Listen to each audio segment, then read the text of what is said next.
रमज़ान शरीफ जो चंड पींदे ही मुनाफ़िक़ सरगर्म थी विया। इन भलारे महीने में आम खाधे पीते शयुनि जी क़ीमतुनि में हथ ठोकी वाध करे ख़ल्क़े ख़ुदा जी परेशानियुनि में इज़ाफ़ो कयो वियो आहे। खाधे पीते शयुनि जा अघ आसमान ते हुजण करे माण्हुनि जूं दाहूं निकिरी वियूं आहिनि। तब्दीली का माना सस्ताई करे 9 रुपए पेट्रोल चढ़ी हुई है, 400 रुपए किलो गोश्त हले तो गवर्नमेंट का थियण खपे अचे मंडी में तो एक्शन खणे मांगे छो कयो था।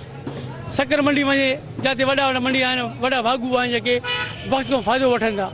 कोई भी DCO साहब हुजे या MNA MPS वगैरह उहे कोई माना एक्शन खणण लाइ कोई भी तैयार ना है।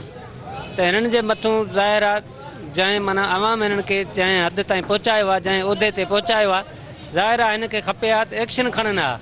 ऐं बाज़ार में वञी मंडियुनि में वञी सॼो जांच कराए अचनि हा त भाई छा सस्तो आहे छा महांगो आहे। ऐं वधि में वधि जेको आहे महांगाई जो तूफ़ान आहे जेको आहे हिन वक़्तु जेको आवाम ते किरियो आहे त असां सम्झूं था त जेको आहे त उहो कंहिं बि दौर में न हुयो जेको हिन दौर में इमरान खान जी दौर में हिन दौर में जेको आहे महांगाई मुसलत कयो वियो आहे। रमज़ान जो भलारो महीनो त बिल्कुलु आहे, सभु मुस्लमान लाइ भलारो आहे, पर गवर्नमेंट खे घुरिजे त ग़रीबनि लाइ कुझु रिलीफ ॾे, सस्ता बि थिए त हर ग़रीब माण्हू इन मां फ़ाइदो वठे, हर ग़रीब माण्हू ईद पंहिंजो ख़ुशी सां करे। असांखे पहिरियां बि शयूं वरितियूं आहिनि, मिड़े कुझु फ़र्क़ु आहे। रमज़ान जे महीने में कुझु रेट वधीक वठनि पिया, पोइ हाणे ख़बर न आहे कंहिंजी मिली भगत आहे पोइ या वॾा मिसाल जे वापारी आहिनि या कंहिंजी सघनि चइजे, कंहिंखे चऊं असां अपील आहे त गवर्नमेंट में ध्यानु ॾे ग़रीबनि ते। वफ़ाक़ी ऐं सूबाई सरकार खे घुर्जे त हिन भलारे महीने में खाधे पीते शयुनि जे अघनि ते कंट्रोल कयो वञे। कैमरामैन फरहान अली खोसो सां गॾु ज़ैन सरकी, सिंधी TV न्यूज़, जेकबाबाद।